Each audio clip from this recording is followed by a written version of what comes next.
Hello, I'm Judy Simpson Cook. Welcome to the premiere of Talkback from the Storefront Theater. For the benefit of anyone who doesn't know what a Talkback is, I think most of you do, but for anyone who doesn't, it's the session that we have after a play when the actors and the director, the playwright, audience, everybody gets to talk with each other and get to know a little bit about each other. So that's what we're going to do today.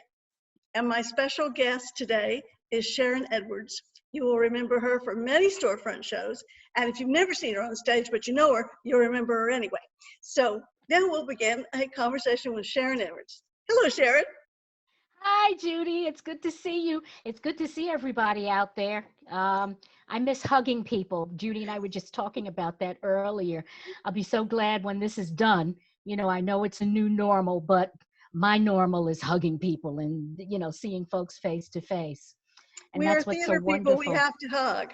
You gotta hug. You gotta have that personal contact, you know. Yeah. Exactly.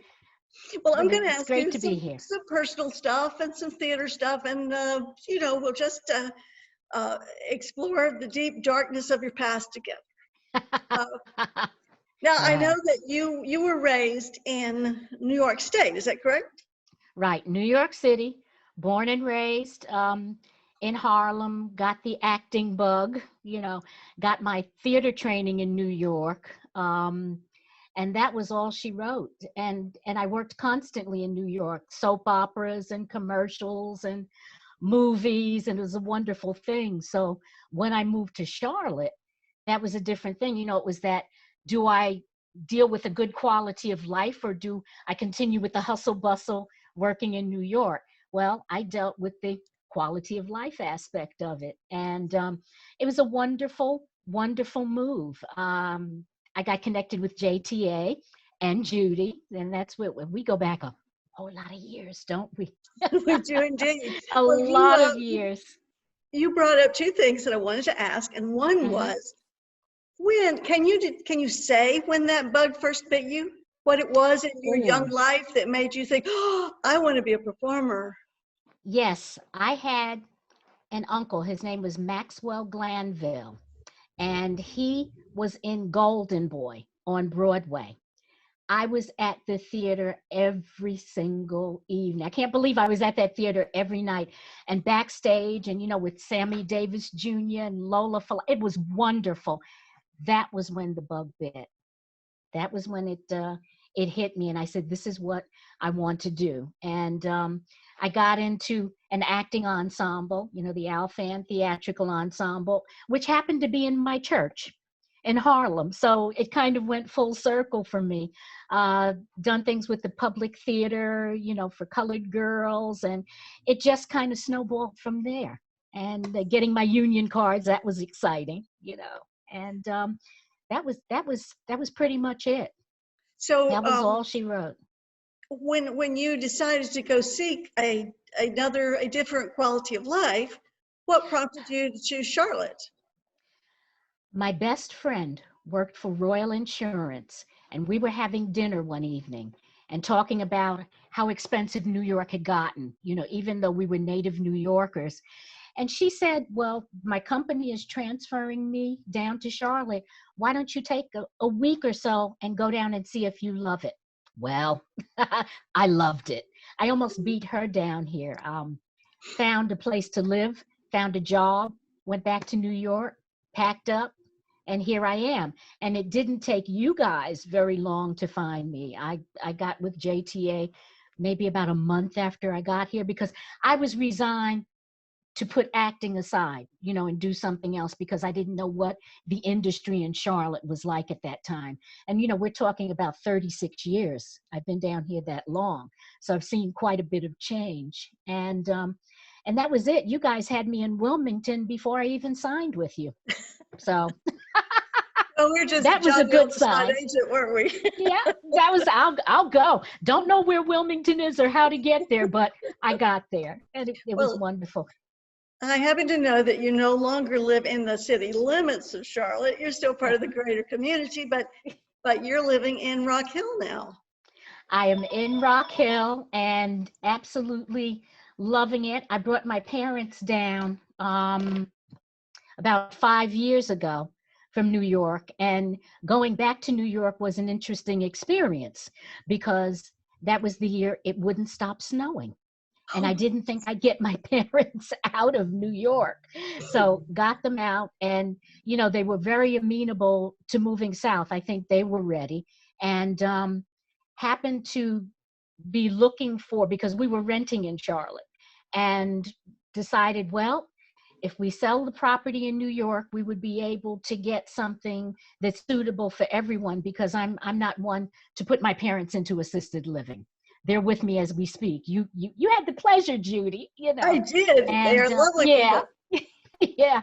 And it's been just a great move. So all of us are under one roof and just enjoying each other's company, and And your brother-in-law also lives with you we and brought makes him all down sorts from of Brooklyn. photo-worthy food, which I see in It's photos. it's disgustingly good.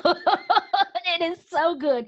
He and actually my husband, David cooks Oh, also. So I don't yes, have to do that, Judy. That's a wonderful thing. The kitchen is not my passion. I understand. I do a lot of cross stitch, in my spare time.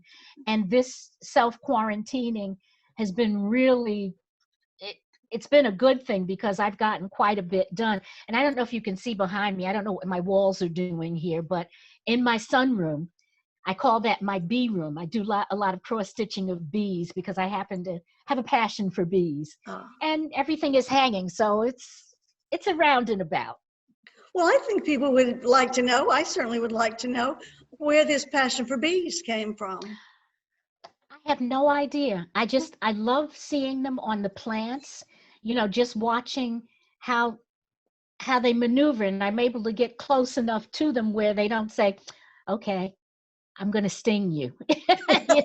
It's I don't know. It's just a wonderful thing, nature. I love I've got about 7 bird feeders in my yard. So everybody, when they come to my house, they eat and they enjoy my plants. Whether they're on 4 feet too or the wings. Doesn't matter. Doesn't Doesn't matter. matter. I have your namesake under my feet.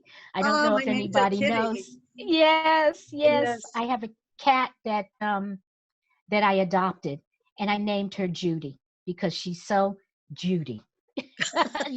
She's prissy and Well, very that was feminine. Judy. Yes, indeed.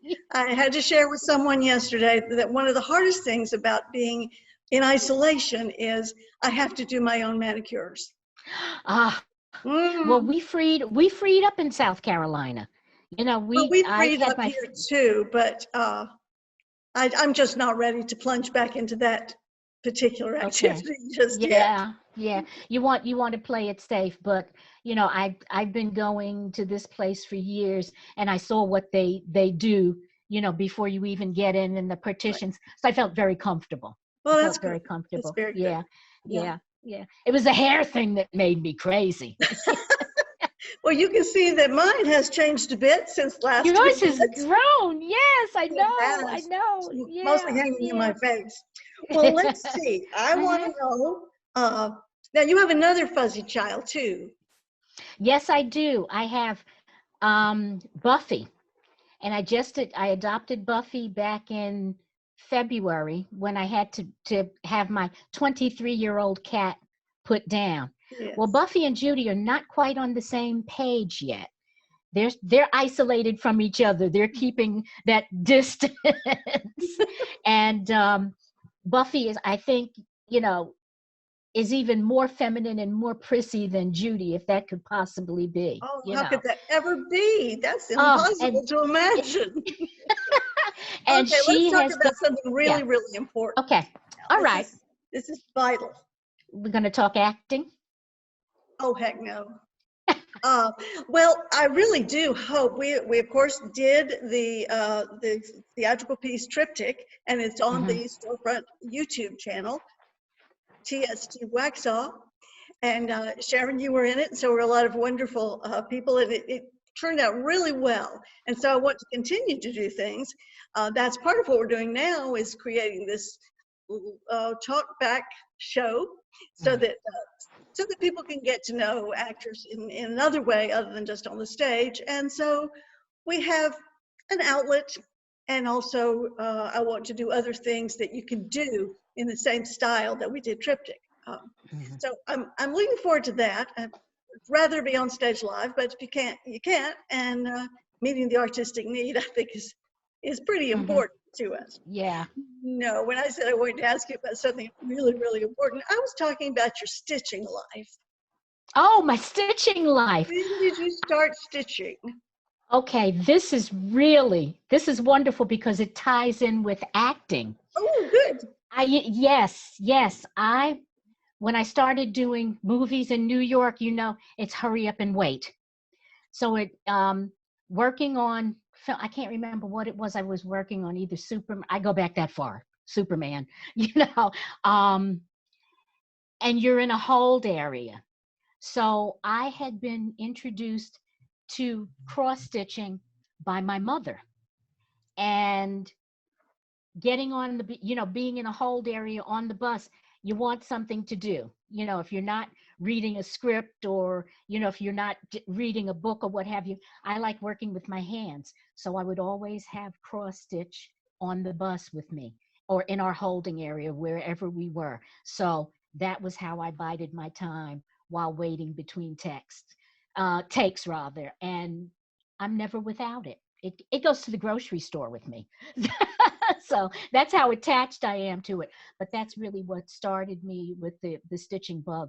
And that's over 30 years ago, because I've been in this industry since the 70s. So And I um, understand you also are in several stitching groups, people that like to get together and stitch. together and stitch. And since we cannot get together, I developed a thread online, a messaging thread. There are about 20 of us that go to Columbia, which I'm trying to get you to do one of these days. I hope so. And we spend every third Saturday at another friend's house, who her husband happens to be an author. You would love his writing. And we stitch, and we go out to lunch, and then we come back and we stitch. But since we cannot physically be together, I developed this thread, and we talk to each other all the time. We talk to each other more than we did when we were physically together. Oh my God. And it's wonderful. We share recipes and stitching, and everybody, they've become these really speedy stitchers because there's nothing else to do. You're spending your time stitching or baking or cooking, and since the kitchen is not my thing, I stitch. But it's a Well, great thing, to stay in touch with each other. You're introduced to new normals, and you just adapt to the new, what the new normal is or will be. And that's also what I like about our new normal. Since we cannot physically be on stage and have these reunions, we're able to do it through productions like Triptych, where everybody is all over the country. I mean, on the West Coast and in the South, and you brought everybody together, and it's I love that. I love that. That's the next best thing to being there. I had an experience very recently of doing a video projection of my Mhm. play that and Yes, appeared yes. and premiered in 1963, and which will be on seeable very, very soon. Uh, Okay. that was so fun to see that it was an actor from Charlotte, an actor from uh, other places, Los Angeles, the people who used to Yeah. be in Charlotte. It was just Hmm. generally fun that way. So let's It was back up to awesome. acting one more time, Mm. and I have a couple of questions about that. And one, uh, do you have a favorite role you have done in the course of all these years of acting? Wow. I would have to say, and this is not being biased or anything, but I would have to say that 1963 was my favorite, because I originated that role, Your Wonderful Play, and it was grand, and it was memorable because I got sick into the first night, went to the hospital, they kept me overnight, but I was back on stage the next evening. So it's kind of like that. So that is memorable, and that's a favorite role for me because it speaks to what we're going through today, Yes. but more in a positive vein. You know, how two families and families of diverse backgrounds can work together and can live together and, you know, communicate together in the turbulence of the South back in the 60s, Yes. you know. But yeah, that spoke to me. That spoke loudly to me. Well, thank you. Thank you you very for much. writing it, Judy. Yeah. Well, that was, I'm not interviewing myself, so I'm not going to go into a great deal of depth, but I started writing it. And a few pages into it, I thought, I don't know anything about this. I just know what I lived. I have no idea what others lived or what the actual true history was. So Yeah. I got a pretty good course in learning about the civil rights movement and the various things that were involved there and the various people. But I don't mean to brag, but you were wonderful. Oh, thank you. It was great. And I'd love to reprise that again. I'd love to, you know, to do that again. And the other piece that I happen to love of yours, which we were on the brink of doing before this whole thing came down, was nuptials and retrieving the lamb. I could go on about these. These are favorites of mine, you know, that you have written and that I'd love to do again. I'd like to see produced again, even if we do it on Zoom. What fun would that be if we're still in this craziness? Exactly. Well, I don't really know what plans to make in terms of starting a new season. I had thought about late October, but who knows? Who knows? And I am seriously entertaining the thought of perhaps, if I can start in October, of doing 1963. And if I can't, perhaps in December or close to it, doing Retrieving the Lamb. Yeah. And if we're still in quarantine, we're either going to go to the camera or we're going to postpone the whole thing till January. Hopefully not. I'm keeping fingers crossed. Me too. You know, Me that too. we're in a Definitely. better place. Yeah. Yeah. Well, if we were not locked down, so to speak, what would you like to be doing? Is there a role you'd like to be playing other than all the ones in my play, of course? I tend to like doing you know, because of you, I've been introduced to comedy. I love, you know, comedic things. Yet I do like the, you know, the seriousness, and we were getting ready to write a piece on Emmett Till. Yes. I still look at that, you know, to portray Mamie Till, you know, to do that. But it's just getting it written and going in that route. But that is what I could see myself doing next. You know, if there was something that I could do. I mean, my passion is acting. You know, my passion is creativity. So I think doing what I'm doing, you know, in the company of my parents, you know, keeping an eye on them, and then doing, you know, the stitching, and then, you know, whatever else comes down the pike. Sure. Yeah. Okay. Well, I think we may have talked as long as time allows. Zoom only lets you do This has it been so a long. joy. we do love this all talking to day. you. This is The not same quite here, Judy. not quite the same as sitting on the sofa, but it next to each other. But this has been fun, and I appreciate you very, very much. Thank you. Oh, thank And you, Judy. Love thanks you. to Virtual everyone who hugs. watched and give Sharrin virtual hugs and me virtual hugs. And I will see you hopefully next week. And our special guest has not been selected yet, but we'll see. So please I'm come sure back. it'll be great. Thank you. Thanks, Judy. Thank you. Okay.